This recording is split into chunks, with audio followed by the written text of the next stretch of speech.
जब आप अपनी बेटी के लिए वर तलाश करने जाते हैं या किसी से समाज में चर्चा करते हैं कि हमारी बेटी के लिए अच्छा सा लड़का बताना, तो सामने वाला पूछता लड़का कैसा चाहिए, तो हम खुद बोलते हैं कि लड़का नशा ना करता हो, दारू ना पीता हो, सिगरेट बीड़ी ना पीता हो, तंबाकू गुटखा ना खाता हो, किसी तरह का ऐब ना करता हो, बड़ा संस्कारी हो।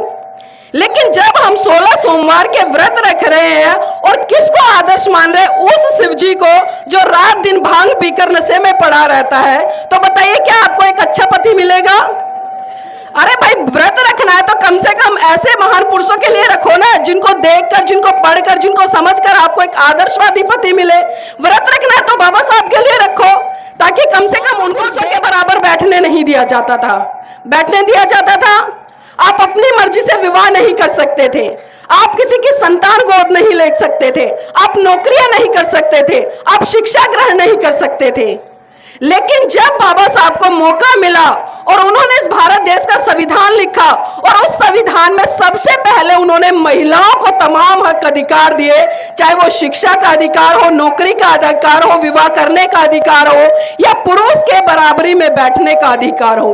लेकिन उस महामानव का हम गुणगान क्या उसको जानते भी नहीं है।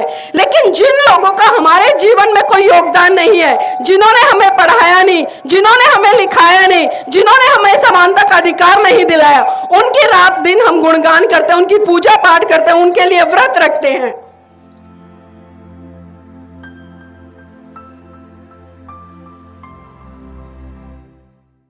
अब मैं आपको आपके सामने बुला रहा हूं आदरणीय नीलम बौद्ध जी को।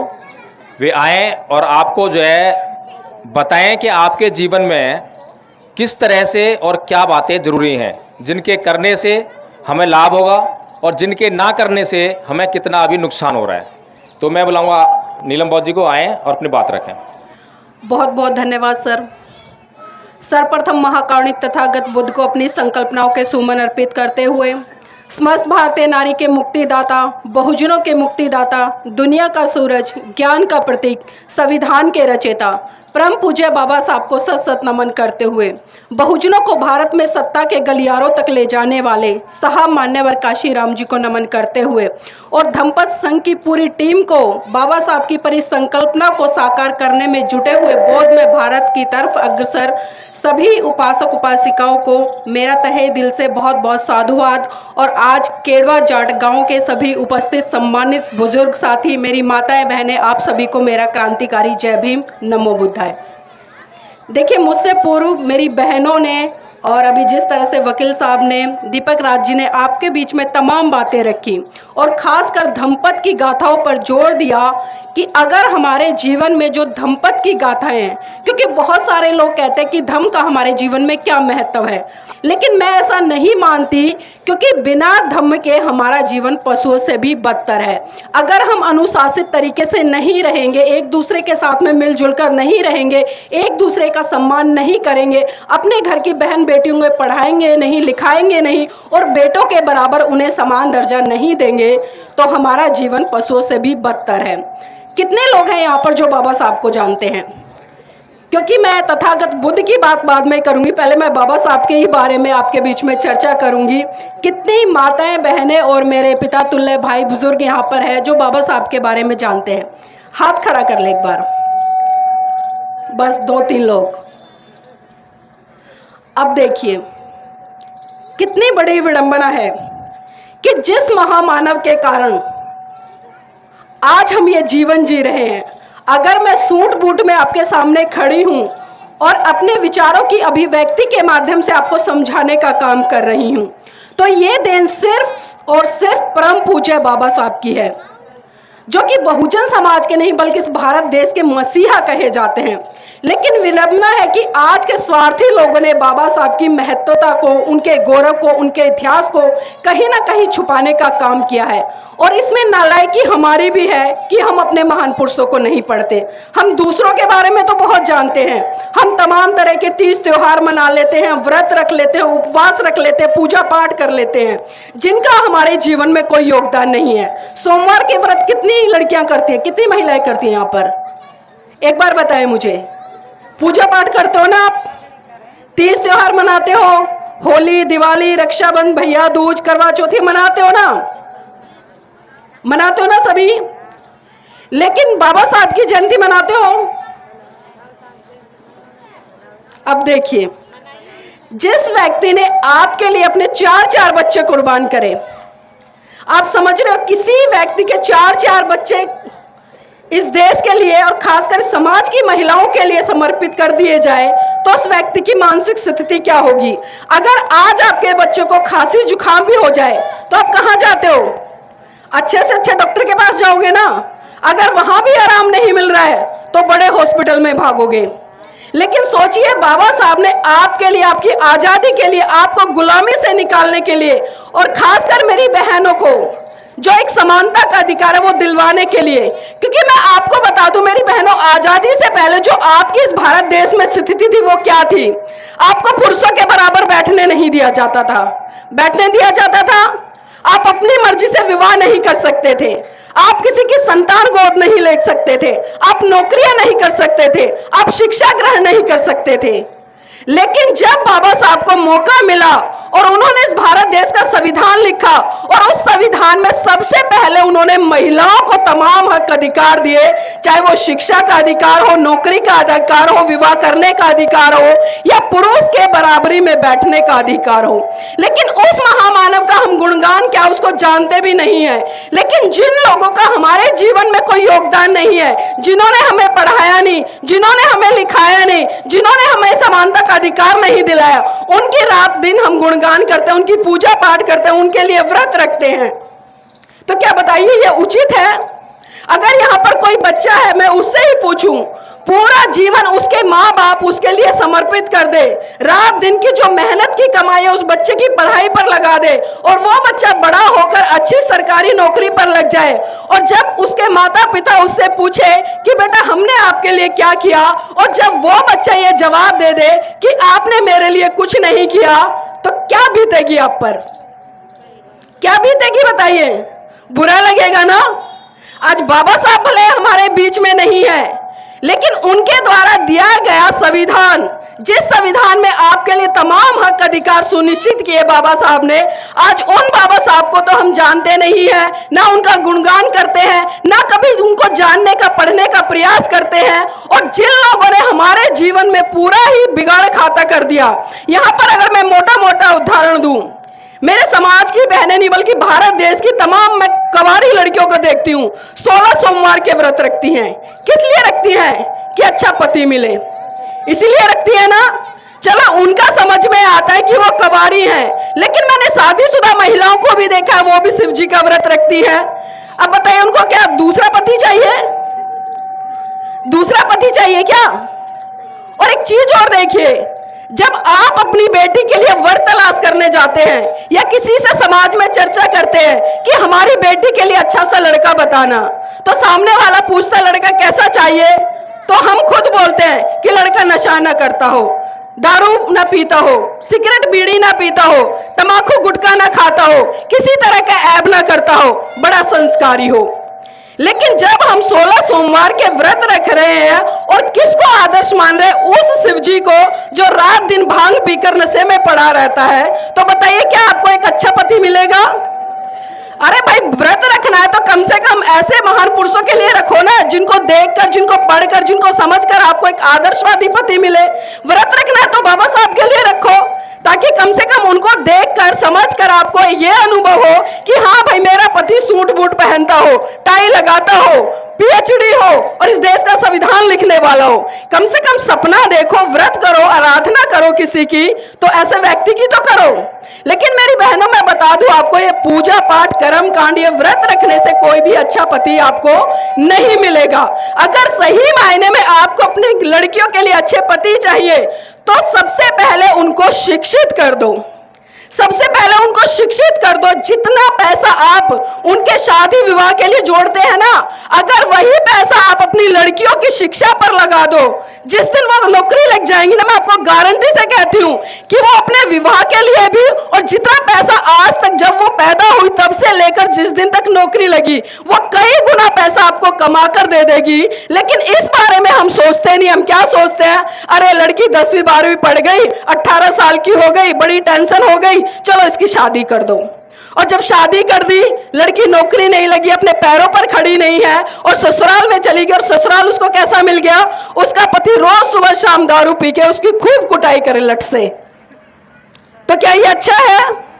अगर वही आपकी लड़की पढ़ी लिखी होगी, नौकरी पर होगी, तो कहीं ना कहीं ससुराल वालों का भी थोड़ा दबदबा होगा कि भाई हमारी बहू पढ़ी लिखी है, समझदार है, नौकरी करती है, पैसा कमा कर लाती है, तो उसका वो मान सम्मान भी करेंगे, उसका सत्कार भी करेंगे। लेकिन इस दिशा में हम बिल्कुल नहीं सोचते। हम 4-5 लाख रुपए, यहां तक कि 10-10 लाख रुपए शादी विवाह पे खर्च कर देते हैं। लेकिन जब बेटियों की शिक्षा पर खर्च करने की बात आती है, तो हम ये कहकर पल्ला झाड़ते, अरे पराए घर जाना है, क्या करना है, ससुराल वालों को तो खिलाएगी। हम कभी नहीं सोचते। तो इसलिए मैं कहना चाहूंगी, यहां पर सभी जो पिता तुल्य मेरे भाई बैठे और मेरी मातृशक्ति के रूप में मेरी माताएं बैठी हैं, अपनी बेटियों को शिक्षित करो। जिस दिन अपनी बेटियों को शिक्षित कर लोगे, आपकी आधी चिंता क्या पूरी चिंता आपकी खत्म हो जाएगी। और धम्पा ट्रस्ट जिस तरह से काम कर रहा है, हम सांस्कृतिक परिवर्तन पर बहुत बड़े स्तर पर काम कर रहे हैं। क्योंकि मैं बता दूं आपको, परम पूज्य बाबा साहब भी लगातार ये बात कहते थे कि भारत देश में 2 संस्कृतियों की लड़ाई है। एक वो संस्कृति है जो आपके सामने झूठी बातें परोसने का काम करती है, जो आपको पूजा पाठ कर्म कांड में उलझा कर रखना चाहती है। और दूसरी संस्कृति वो है जो आपको आपके पैरों पर खड़े होकर आपको सम्मान के साथ जीना सिखाती है, जो आपके सच्चे इतिहास से आपको रूबरू कराती है, जो आपको पुरुष के बराबरी का समान अधिकार देकर समाज में सम्मान स्थापित कराती है। तो आप खुद सोचिए कि आपको कौन सी संस्कृति की तरफ बढ़ना है।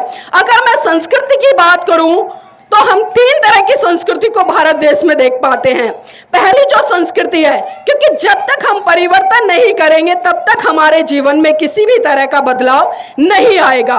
और जब हम परिवर्तन अच्छी दिशा में करेंगे तो स्वाभाविक सी बात है, हमारे ही घर की बहन बेटियां पढ़ लिख कर अच्छी नौकरियां हासिल कर यहां तक कि इस देश की राष्ट्रपति व प्रधानमंत्री भी बनेंगी। लेकिन जरूरत है आपको परिवर्तन करने की, एक अच्छी संस्कृति की तरफ जाने की। हम परिवर्तन किस तरह से कर रहे हैं? अगर आज भारत देश की मैं बात करूं, आज हमारे बहुजन समाज के लोग बहुत बड़े स्तर पर सांस्कृतिक परिवर्तन कर रहे हैं, लेकिन उस परिवर्तन में भी बहुत ज्यादा घालमेल आ रहा है। अगर मैं परिवर्तन की बात करूं तो परिवर्तन 3 तरह का परिवर्तन होता है। पहले नंबर का परिवर्तन है प्रतीकों का परिवर्तन। जिस तरह से मोटे मोटे तौर पर मैं आपको यहाँ पर अवगत कराऊं, आप सब पूजा पाठ करते होंगे। आपके घर में, किसी के घर में दुर्गा की तस्वीर होगी, किसी के घर में सरस्वती की होगी, किसी के घर में शिव जी की होगी, किसी के घर में हनुमान की होगी ना। अगर इसको हम परिवर्तन कर रहे हैं तो हम क्या करते हैं कि हमने इन सभी मूर्तियों को, तस्वीरों को बाहर निकाल दिया और इनकी जगह पर हमने बाबा साहब की तस्वीर लाकर रख ली, भगवान बुद्ध की लाकर रख ली, या बहुजन समाज से आने वाले संत गुरुओं की तस्वीरें लाकर रख दी। तो क्या बताइए सही रूप में परिवर्तन हुआ? सिर्फ हमने मूर्ति और तस्वीरों का तो परिवर्तन कर दिया, लेकिन जो विचार, जो सिद्धांत, जो विचारधारा हमारे महान पुरुषों की थी उसको तो हमने माना नहीं। तो क्या हम सही रूप में सांस्कृतिक परिवर्तन कर सकते हैं? कर सकते हैं? बताइए। क्या खाली मूर्तियों के परिवर्तन करने से और उनके विचार ना माने तो क्या परिवर्तन हो जाएगा? नहीं होगा ना। तो परिवर्तन करने के लिए हमें सबसे पहले जिस भी चीज का हम परिवर्तन कर रहे हैं, अगर हम बाबा साहब को अपना रहे हैं, भगवान बुद्ध को अपना रहे हैं, तो सबसे पहले हमें बाबा साहब को पढ़ना पड़ेगा, बाबा साहब को जानना पड़ेगा, उनके इतिहास से हमें रूबरू होना पड़ेगा कि बाबा साहब ने अपने 4 बच्चे कुर्बान करके, अपनी जीवन संगनी को कुर्बान करके आपको समानता का अधिकार दिया, आपको एजुकेशन का अधिकार दिया, बल्कि आपको तमाम हक अधिकार दिए बाबा साहब ने, तो ये परिवर्तन है। और जब हम इन परिवर्तन को पढ़ेंगे, इनको अपने विचारों में ढालेंगे, और जब इनको विचारों में ढालकर जिस तरह से आज मैं आपके सामने बात रख रही हूँ, बाबा साहब के बारे में बता रही हूँ, भगवान बुद्ध के बारे में बता रही हूँ, सांस्कृतिक परिवर्तन के बारे में बता रही हूँ, तो इसी तरह से आप भी गांव-गांव जाएंगे या घर परिवार में आपस में बैठकर हम एक दूसरे के साथ में चर्चा करेंगे कि हमारे लिए क्या सही है और क्या गलत है। जब हम सही और गलत में पहचान करना सीख जाएंगे तो स्वाभाविक सी बात है हम अपना विकास अच्छे तरीके से कर लेंगे। इसी तरह से मैं दूसरे सांस्कृतिक परिवर्तन पर आऊं तो वो है परंपराओं का परिवर्तन और रीति रिवाज का परिवर्तन। आज हम देख रहे हैं कि परंपराओं के नाम पर बहुत सारी परंपराएं ऐसी हैं जो हमारी सदियों से चली आई हैं। बहुत सारी परंपराओं को, बहुत सारे तीज त्योहारों को आज भी हम इसलिए करते हैं क्योंकि हमारे बड़े बुजुर्ग करते थे। हम यही कहते हैं ना। अब मैं आपसे सवाल पूछूं कि भाई आप रक्षाबंधन क्यों मनाते हैं, तो आप उसका कोई लॉजिक सा जवाब नहीं दोगे, लेकिन क्या कहोगे कि हमारे बड़े बुजुर्ग मनाते आ रहे हैं, हमारी मम्मी मनाती थी, हमारे मामा मनाते थे, हमारे दादा मनाते थे, यही कहोगे ना। लेकिन उसके पीछे जो सही कारण है आप उस पर कभी नहीं जाते कि रक्षाबंधन क्यों मनाया जाता है या मनाना चाहिए या नहीं मनाना चाहिए। अगर मोटे मोटे तौर पर मैं रक्षाबंधन की ही बात यहाँ पर करूं, अब एक साल में एक बहन अपने भाई के घर चली जाती है और एक राखी बांधकर उससे ये वादा लेकर आती है, और भाई ये वादा देता है कि बहन मैं आपकी रक्षा करूंगा। ऐसा ही होता है ना कि भाई बहन की रक्षा और उसके प्यार का ये प्रतीक है रक्षाबंधन। लेकिन एक लड़की शादी से पहले मुश्किल से 18 साल, 20 साल, 25 साल हद मार के अपने मायके में रहती है, और उसके बाद कहाँ रहती है वो? ससुराल में। जब ससुराल में वो हारी बीमारी उसको कुछ भी हो जाती है तो सबसे पहले उसको अस्पताल लेकर कौन जाता है? कौन लेकर जाता है? उसके ससुराल वाले जाते हैं, उसका पति जाता है ना। कहने का मतलब ये है उसका भाई तो नहीं आता। अब ये बताइए कि शादी के बाद रक्षा कौन कर रहा है? उसका भाई कर रहा है या पति कर रहा है? अगर रक्षा की बात है तो हमें भाई को राखी बांधनी चाहिए यहाँ पर या पति को बांधनी चाहिए? नहीं, दिमाग लगाइए ना, मेरी बात मत मानिए, आप खुद सोचिए। जब हम रक्षा की बात कर रहे हैं कि भाई बहन की रक्षा करता है, और जब बहन ससुराल में चली जाती है विवाह होके, तो सबसे पहले उसका पति ही रक्षा करता है उसकी। तो इसका मतलब अगर ये रक्षा का ही प्रतीक है तो पति पत्नी को भी राखी आपस में बांधनी चाहिए, ये मेरा मानना है। क्योंकि मैं सोच रही हूँ, विचार कर रही हूँ, क्योंकि खाली मुश्किल से 20-22 साल लड़की वहां पर रही और उसके बाद तो पूरा जीवन मरते दम तक वो अपनी ससुराल में गुजारती है। तो क्या ये सोचने वाली बात है या नहीं है? क्या कभी हमने इस पर विचार किया? शायद नहीं किया होगा, लेकिन मैंने विचार किया, मैंने समझा, इसलिए मैं आपके बीच में चर्चा कर रही हूं। भाई जब रक्षा का ही प्रतीक है तो भाई क्यों, पति क्यों नहीं? अब मैं बीमार होती हूँ, मेरे पति सबसे पहले लेके मुझे अस्पताल जाते, मेरे भाई तो नहीं आते। वही फोन करके मेरे भाइयों को बताते हैं कि आपकी बहन बीमार हो गई है, और मेरे भाइयों को जब टाइम होता है 3 दिन हो जाए, 4 दिन हो जाए, कई बार होता है 10-10 दिन होते हैं, तब मिलने के लिए आते हैं। तो रक्षा किसने की? मेरे पति ने की ना। तो इसलिए मेरी बहनों सोचना शुरू कीजिए। जब तक हम सवाल खड़े नहीं करेंगे तब तक हम इन्हीं परंपराओं के नाम पर लुटते रहेंगे। और एक चीज और देखिए, अगर आप राखी भी बांधने जा रहे अपने भाई को, बाबा साहब ने आपको मैं बता दूं, शायद ना पता हो, जितना अधिकार पिता की संपत्ति में एक पुत्र का होता है उसके बराबर अधिकार एक बेटी का भी होता है, चाहे वो शादीशुदा है या कुंवारी है। अब की बार जब भी आप रक्षाबंधन पर जाओ, मैं चर्चा कर रही हूं, आप चेक करना, अगर आपका भाई सही रूप से आपसे प्यार करता है, आपकी रक्षा करता है, तो उसको बोलना कि भाई मुझे कुछ मत देना इस बार, अगर देना चाहते हो ना तो मेरे पिता की संपत्ति में से बराबर का अधिकार दे दो। अगली बार बुलाएगा भी नहीं आपका भाई। ये मैं कड़वी सच्चाई बता रही हूं, बुलाएगा भी नहीं, और आपकी भाभी भी मना कर देगी अगली बार से मत आना हमारे घर पे। अब बताइए, क्या वो भाई है? क्या वो भाई बहन का प्यार रहा? भाई आपने भाई का तो कुछ नहीं मांगा, ना भाभी का मांगा, किसका मांगा? अपने पिता की संपत्ति में से तो मांगा ना। जब भाई उसका अधिकारी हो सकता है तो बहन क्यों नहीं हो सकती? इन चीजों पर भी हम कभी चर्चा नहीं करते और सोचते भी नहीं है। तो इसलिए मेरी बहनों, ऐसे तीज त्योहारों से अपने आप को दूर कर लीजिए जो आपका मान सम्मान ना कर सके, जो आपको बराबरी का अधिकार ना दे सके। अब करवा चौथ का व्रत कितनी महिलाएं रखते हैं, ईमानदारी से बताना? आपके घर में बहन बेटियां रखते होंगे, तो पीछे हाथ खड़े हो गए। अच्छा, किस लिए करते हैं? किसके लिए? पति के लिए।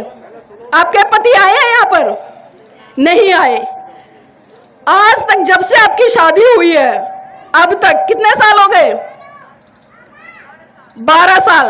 12 साल लगातार आपने अपने पति के लिए व्रत किया कि उसकी लंबी उम्र हो जाए। अब मुझे एक बात बताओ कि आपके पति ने आपकी लंबी उम्र के लिए कौन सा व्रत किया 12 साल में? करा कोई? नहीं करते ना? नहीं, पति की बात कर रही हूं मैं, पत्नी की नहीं। पत्नी तो कर ही रही है। अब क्या खाली लंबी उम्र पत्नियों को चाहिए, पति को नहीं चाहिए? भाई, जब हम बात समानता की कर रहे हैं, प्यार की कर रहे हैं, 7 जन्मों के बंधन की बात कर रहे हैं, 7 फेरों को निभाने की बात कर रहे हैं, तो व्रत दोनों को रखना चाहिए ना। लेकिन खाली महिला ही व्रत रखती है। और एक चीज और देखिए, सबसे बड़ी रोचक बात इसमें, आप पूरा दिन भूखा प्यासा रहती हो ना। और एक व्रत करने के लिए कम से कम बता रही हूं मैं 2-3 हजार रुपए, ये तो मैं वो बता रही हूं जो बिल्कुल गरीब परिवार होते हैं, 2-3 हजार रुपए खर्च कर देते हो ना एक दिन में, और सुबह से लेकर शाम तक पूरा दिन भूखा बैठी रहती है। और जब शाम को करवा चौथ का व्रत खोलने की बारी आती है तो छन्नी में से किसको देखते हो? किसको देखते हो बताओ? किसको देखते हो छन्नी में से छत पे खड़े होके? जैसे ही शाम का दिन ढलता है, 6 बजते हैं, आपकी आंखें किधर होती है? आसमान की तरफ। बेटा देख के छत पे चांद निकल आया, बार बार भेजती है, पूरे गली मोहल्ले में चर्चा चलाती है, ए चांद निकल आया क्या? बेटा देख के छत पे चांद निकल आया क्या? और फिर क्या करती है? छन्नी लेके सबसे पहले किसको देखती है? चांद को। अब चांद को बाद में देखना। एक बात और बताओ मुझे, जब कई बार आपका बच्चा रोता है शाम के समय, आप खुद उस बच्चे से क्या बोलती है? कि बेटा देख चंदा मामा निकल आया। क्या बोलती है? कि बेटा चुप हो जा, देख चंदा मामा निकल आया। अब एक बात बताइए, एक तरफ तो आप उसको अपना भाई बना रही हैं, और जब करवा चौथ जैसी परंपराएं आती है तो आप उसको पति के रूप में छन्नी में से देख रही हैं। तो ये दोहरा मापदंड हुआ ना भाई। जब आप उसको, जब बच्चे को चुप कराने के लिए बोलती हैं कि बेटा चुप हो जा, देख चंदा मामा निकल गया, तो स्वाभाविक सी बात है वो आपका क्या लगा? भाई लगा ना। और जब करवा चौथ का व्रत खोल रही है तो उसको किस रूप में देख रही हैं? पति के रूप में। तो कभी हमने सोचा हमारा कैसा दोहरा मापदंड है और हम क्या कर रहे हैं? क्या इसी दिन के लिए परम पूज्य बाबा साहब ने अपने 4 बच्चों की कुर्बानी दी? क्या इसी दिन के लिए परम पूज्य बाबा साहब ने इस मनोवादी व्यवस्था से लड़के, जो आपका अत्याचार करती है, आपका शोषण करती है, और खासकर महिलाओं को पुरुषों की जूती के बराबर समझती है, उसको समानता का अधिकार, क्या इसी दिन के लिए परम पूज्य बाबा साहब ने दिया कि जब परंपराओं के नाम पर आपको, तीज त्योहारों के नाम पर आपको गुलाम बनाया जाए, आपकी बुद्धि पर गुलामी के ताले लगा दिए जाए, तो आप उसको आसानी से स्वीकार कर लो। अब यहां पर देखिए कितनी महिलाएं बैठी हैं, मेरे पुरुष भाई भी बैठे हैं ना, बैठे हैं ना। अब ये घूंघट आपने क्यों धारण कर रखा है, ये बता दो मुझे। किस लिए घूंघट धारण कर रखा? आप इतना लंबा लंबा घूंघट निकाल के बैठी हो, कोई मुंडासा बांध के बैठी है, कोई ढाटा बांध के बैठी है, किसी ने पूरा ही चेहरा ढक रखा है, क्यों? मेरे पुरुष भाई भी तो यहां पर बैठे हैं, देखो, किसी के सर पे कोई कपड़ा है, किसी ने कोई ढाटा बांध रखा है, किसी ने कोई चेहरा ढक रखा है। क्यों नहीं ढक रखा इन्होंने? क्यों नहीं ढक रखा? बताओ मुझे।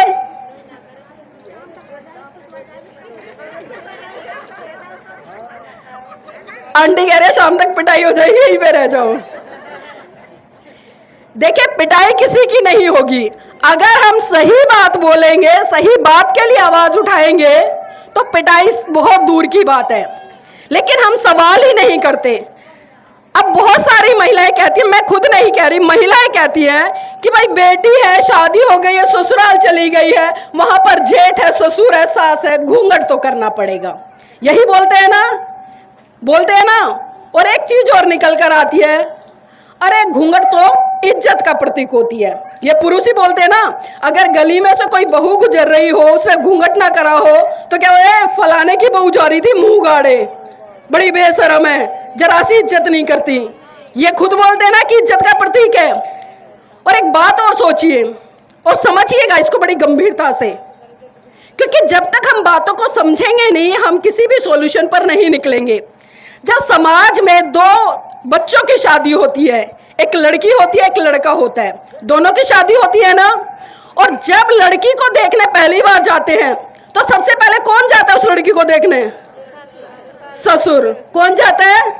ससुर जाएगा, जेठ जाएगा, या घर में जो बड़ा जीजा होगा वो जाएगा, या चाचा ताऊ मामा जो बड़े होंगे वो जाएंगे, वही जाते हैं ना। और लड़की को बड़े अच्छे तरीके से देख कर आएंगे, उसका कपड़ा भी उड़वा देते कि कभी गंजी ना हो, नकली बाल लगा रखे हैं। होता है ना ऐसा? बेटा चल के दिखा कहीं लंगड़ी लूली ना हो, बेटा आंखें घुमा के दिखा कहीं बहंगी ना हो, उससे बुलवाते भी हैं, करवाते हैं ना। फिर उसके बाद जब रोका करने जाते हैं तब भी ससुर भी जाएगा, जेठ भी जाएगा, महिलाएं भी जाती है, बहुत सारी जाते हैं ना, तब भी उस लड़की का मुंह देखते, अच्छे तरीके से देखते हैं ना। और फिर उसके बाद कम से कम 200-250 लोग बारात में लेके जाते हैं ना, और तब उस लड़की का मुंह देख के आते हैं। फेरों पे बिना घूंघट के बैठी रहती है, स्टेज पे बिना घूंघट के बैठे रहती है, और तब भी मुंह देख लेते हैं। और आजकल तो एक प्रचलन भी चल गया है, जब अपने घर ले आते हैं उस लड़की को, यानी कि लड़की के ससुराल में, अगले दिन हम एक बहुत बड़ी पार्टी करते हैं, मंच लगाते हैं, कुर्सियां लगाते हैं, और वहां पर सुंदर सी अपनी बहू को सजा धजा कर अपने बेटे के साथ पर कुर्सियों में बिठाते हैं ना, जिसको हम रिसेप्शन पार्टी बोलते हैं। अब ये बताइए, तब भी उन्होंने देख लिया, ससुर ने भी देख लिया, जेठ ने भी देख लिया, समाज के तमाम जो बड़े बुजुर्ग हैं उन्होंने देख लिया, आपके रिश्तेदारों ने देख लिया। अब ये बताइए कि इज्जत वाली ऐसी कौन सी बात रह गई कि आप उस लड़की का अगले दिन फिर 2 गज का घूंघट निकलवा देते हैं? क्यों निकलवाते हैं? और घूंघट निकलवाने की बात है या इज्जत का ही प्रतीक है? मैं अपनी बहनों से कह रही हूं, अपना घूंघट उखाड़ देना। अगर आप जरा सा भी बाबा साहब का सम्मान करती हैं तो आज के बाद घूंघट मत करना। और अगर आपके पुरुष साथी बोले घूंघट करने के लिए और आपको इज्जत का हवाला दे, तो एक काम करना, जब आप अपने मायके जाओ, क्योंकि आप ससुराल में घूंघट कर रही हो ना, तो जब आप अपने मायके जाओ और आपका पति आपके साथ में जाए तो इनसे घूंघट करा के ले जाना। इनकी भी तो ससुराल है ना, वो ले जाओगे? हिम्मत है? लट से डर लगता है, लट से डर लगता है ना भाई। देखिए, मैं यहाँ पर भड़का नहीं रही हूँ आपको, मैं इन्हीं से कह रही हूँ, मान सम्मान सिर्फ नजरों का होता है। मैं इतना लंबा घूंघट निकाल लूं और उसमें से अच्छी अच्छी गालियां देती रहूं अपना ससुर को, जेठ को, मान सम्मान है वो। और आते भी गली मोहल्ले में लड़ाई हो जाती है, ठानी दौरानी में लड़ाई होता है, सास बहू में लड़ाई होती है, तो क्या करती है? इतना लंबा घूंघट और धड़ाधड़ अच्छी से गलियां, तेरा वो ये होता है ना, तो इज्जत कहाँ चली जाती है? कहाँ चली जाती है वो इज्जत? अगर सही रूप में मेरी बहनों आपकी इज्जत करनी है आपको, और भाइयों मेरे बाबूजियों, अगर आपको इस मायने में इज्जत करानी है तो बहू को बेटी का दर्जा देना शुरू कर दो। जिस दिन आपने अपने घर की बहू को बेटी के रूप में कर लिया ना, तो वो भी आपको ससुर नहीं बल्कि अपना पिता समझेगी। लेकिन हम ये चीजें करते नहीं हैं, हम बड़ा भेदभाव करते हैं। जब हम अपनी लड़की की बारी आती है तो हम हमारी बेटी अच्छे घर में जाए, हमारी बेटी को घूंघट ना करना पड़े, हमारी बेटी कोट पैंट पहन के रहे, खूब जींस पहन के आए। लेकिन जब अपनी बहू लाते तो हमारा वहां पूरा का पूरा मापदंड चेंज हो जाता है। हम अपनी बहू को घूंघट में रखे, 16 श्रृंगार करवा के रखे, किसी के सामने ऊंची आवाज में ना बोले, जरा सा हंसे ना, यही होता है ना। तो क्या बताइए, ये हमारा दोगला चरित्र नहीं है ना? दोगला चरित्र। और एक छोटा सा परिवर्तन देखिए, ज्यादा बड़ा परिवर्तन की बात नहीं कर रही हूं मैं। जब एक बेटी अपने ससुराल में आती है, तो जब वो एक माँ को छोड़ के आती है ना अपने मायके में, तो उसके सास के रूप में एक माँ मिलती है ना। अगर उस बेटी ने उस सास को माँ समझना शुरू कर दिया ना, उसका मान सम्मान शुरू कर दिया, जिस तरह से अपनी माँ को देखती है उसी दृष्टि से अगर उसने अपनी सास को देखना शुरू कर दिया, तो वो सास भी उसको हाथों हाथ उठाएगी, उसके लाड़ दुलार करेगी। लेकिन जरूरत है आपको बेटी बनने की। इसी तरह से जब आप अपने बड़े भाई को मायके में छोड़ के आती हो, तो आपको जेठ के रूप में एक बड़ा भाई मिलता है। जिस तरह से आप अपने बड़े भाई की बात मानती हो, उसका सम्मान करती हो, इसी तरह से अगर आपने ससुराल में अपने जेठ का मान सम्मान किया, उसकी बातों को माना, तो वो भी आपको छोटी बहन की तरह प्यार देगा। लेकिन ये शुरुआत दोनों तरफ से करनी पड़ेगी। जब आप अपने छोटे भाई को छोड़ के मायके में आ रही हो और जब आप ससुराल में आओगी, तो आपको देवर के रूप में एक भाई मिलेगा। तो जिस तरह से आप अपने छोटे भाई को प्यार करती हो, लाड़ दुलार करती हो, उसको 100 गलतियां माफ कर देती हो, उसको डांट भी देती हो गलत बातों के लिए, इसी तरह से जो व्यवहार आपका छोटे भाई के साथ में था, अगर उसी तरह का व्यवहार आप अपने देवर के साथ में करोगी तो वो भी आपका मान सम्मान सत्कार करेगा। लेकिन पहल दोनों तरफ से होनी चाहिए। आप अपनी बहन को अगर मायके में छोड़ के आ रही हो तो ससुर में आपको ननंद के रूप में मिलेगी। जिस तरह से आप क्या ना आपका मान सम्मान है या आपका करती हो, इसी तरह से आपने अपनी ननंद मान सम्मान, तो वो भी आपको बड़ी माँ की तरह या भाभी की तरह पूरा मान सम्मान देगी। लेकिन ये चीजें दोनों तरफ होनी चाहिए। ये नहीं कि एक रिश्ता तो निभाए जा रहे हैं और बा अपनी ऐठ में है। तो इसलिए यहाँ पर यही कहना चाहूंगी, अगर सही रूप में हम बाबा के अनुयायी हैं, बस आपका सम्मान करते हैं, उनके त्याग समर्पण को सब है, हम बराबरी अधिकार पर आए। जितनी अच्छी हमारे लिए बेटे उतनी ही अच्छी हमारे लिए हमारी बहू होनी चाहिए। अगर हमारी बेटा 10 गलती कर दिया हम माफ कर देते हैं, तो हमें बड़ा दिखाना चाहिए कि हमारी बहू से अगर 2-4 गलतियां हो रही हैं तो हम उसे भी समझा दे बेटी। तो ये अगर इसे करने लग जाएंगे तो मैं कहती हूँ हर पर में पूरा खुशहाली भरा माहौल हो जाएगा। और जो एक सास के बीच में खींचतान होती है, सास ननंद के बीच में खींचतान होती है, वो कभी नहीं होगी। और ये बातें मैं ऐसे नहीं बोल रही हूँ, अनुभव के आधार पे बोल रही हूँ। मैं शादीशुदा हूँ, 18 साल हो गए मेरी शादी को। मेरे पति भी हैं यहाँ पर एडवोकेट जय भीम प्रकाश जी। तो परिवर्तन हमने किया और आज उसी परिवर्तन का नतीजा है कि हम आपके बीच में बोल रहे हैं। मेरी भी सास है, ससुर है, जेठ है, सब है रिश्ते में। मैं जैसे यहाँ पर हूँ वैसे उनके बीच में रहती हूँ। मैं उनका मान सम्मान करती हूँ तो वो भी मेरा मान सम्मान करते हैं, मुझे प्यार करते हैं और बड़े गर्व से कहते हैं कि भाई हमारे घर की बहू है, हमारी बेटी है। बहुत सारे लोग तो हमारे घर आते बड़े कंफ्यूजन में हो जाते हैं। कई बार तो यहाँ तक मेरी सास से बोल देते हैं, अरे बिटिया इतनी बड़ी हो गई, इसकी शादी नहीं कर रहे। जब हमारी मम्मी बताती है कि वो बेटी नहीं है, हमारी बहू है बड़ी, तो आप समझिए कि माँ बेटी और एक सास बहू का रिश्ता जब तक माँ बेटी का नहीं रहेगा तब तक हम कभी भी अपने रिश्तों में मदद नहीं ला सकेंगे। चाहे हम कितना भी धर्म का पाठ करते रहें, कितनी पूजा पाठ करते रहें, कितने ही रीति रिवाजों का पालन करते रहें, तब तक कुछ भी होने वाला नहीं है। और तीसरी मैं जो बात कर रही थी सांस्कृतिक परिवर्तन की, तीसरा है मन का परिवर्तन, चित्त का परिवर्तन। जिस तरह से हमारे आचार्यों ने आपके सामने धम्पत की पहली ही गाथा बोली कि मनोपगमा धम्मा मनोसेठा मनोमया मनसा च पद उठे न भास्ति व करोति व ततो नंग दुख वहति चक्कंग व वहतो पदंग, अर्थात मन सभी प्रवृत्तियों का अगवा है। जैसे विचार हमारे मन में आएंगे वैसे ही विचार हमारे व्यवहार में आएंगे और जो विचार हमारे व्यवहार में आएंगे वही समाज में फैलेंगे। अगर हम अच्छा सोचेंगे तो अच्छी बातें समाज में फैलेंगी, अगर हम बुरा सोचेंगे तो बुरी बातें समाज में फैलेंगी। ऐसा है या नहीं है? अगर किसी ने मेरे ऊपर क्रोध किया और मैंने पलट के उसको 2 गाली दे दी तो वो क्या करेगा? सामने वाला वो भी गाली देगा ना। तो ये कहाँ से उत्पत्ति हुई? ये मेरे मन से उत्पत्ति हुई। तो इसलिए हमें अपने चित्त को, अपने मन को कंट्रोल में करना है और अपने मन में कभी भी गलत बातें नहीं लानी है। जो भी बातें सोचे अपने, सबसे पहले अपने कल्याण के लिए सोचे, फिर अपने परिवार के कल्याण के लिए सोचे, फिर अपने रिश्तेदारों के कल्याण के लिए सोचे, फिर अपने समाज के कल्याण के लिए सोचे और उसके बाद में अपने देश के कल्याण के लिए सोचे।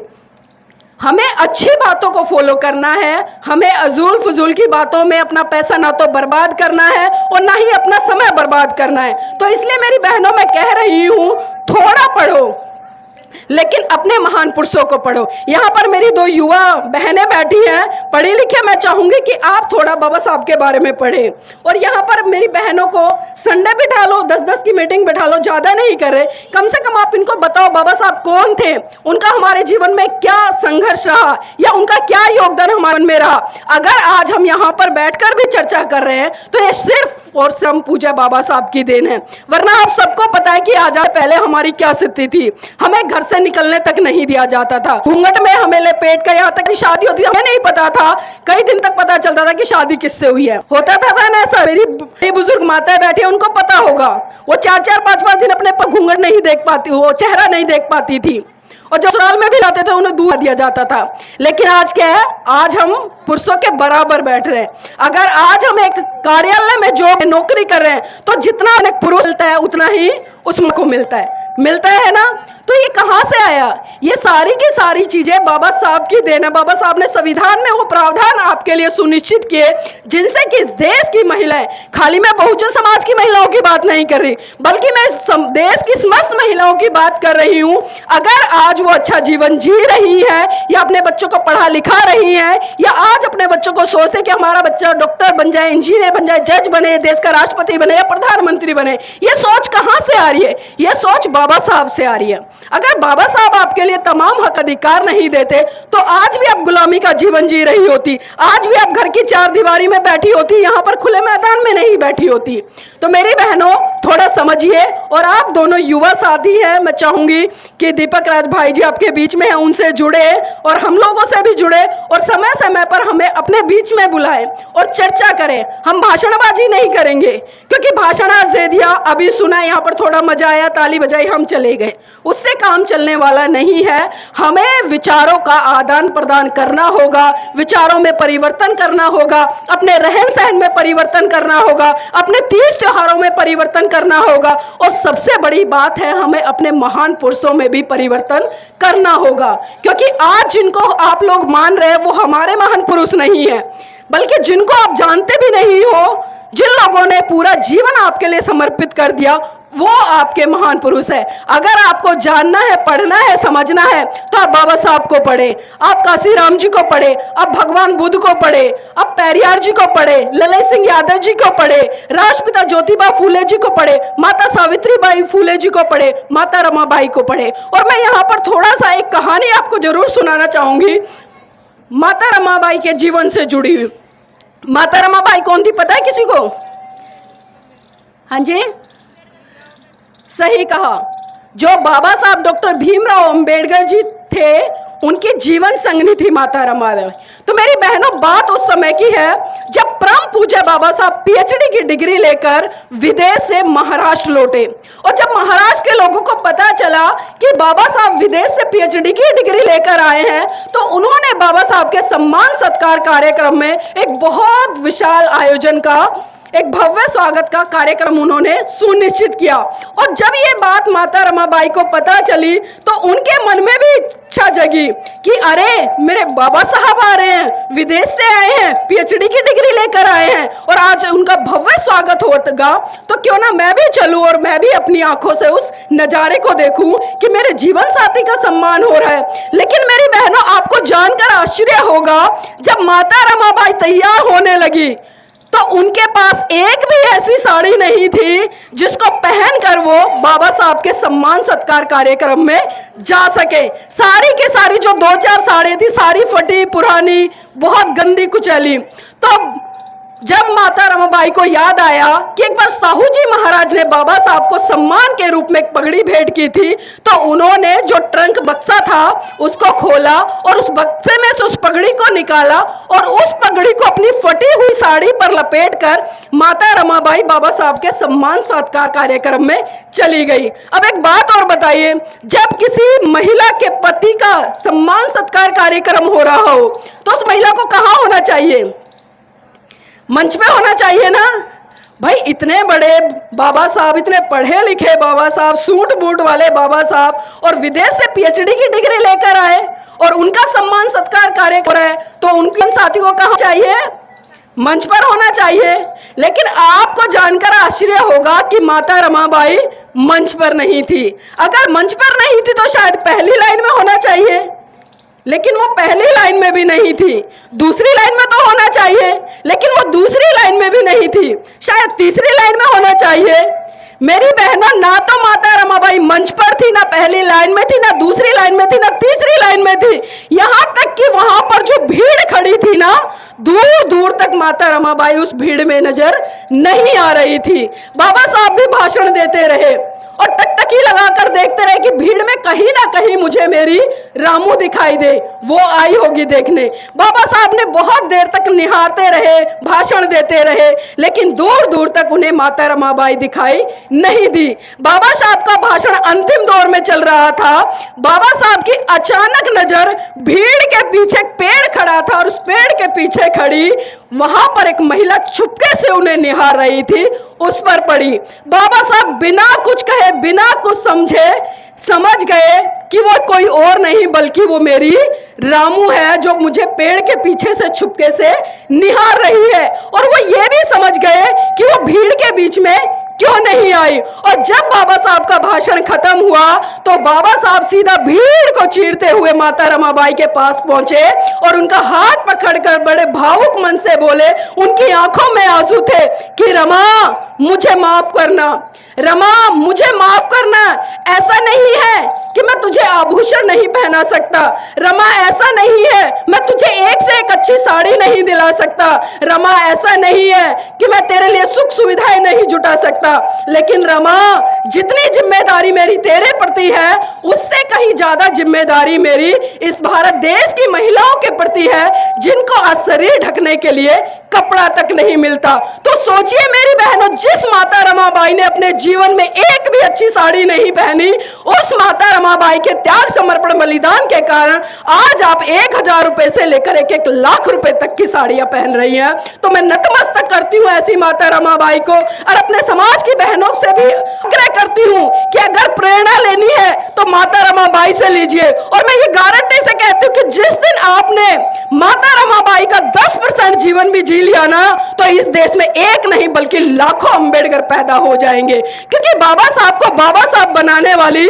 माता रमाबाई थी। अगर माता रमाबाई ना होती, बाबा साहब इस देश का संविधान नहीं लिख पाते, बाबा साहब आपके लिए तमाम हक अधिकार सुनिश्चित नहीं कर पाते।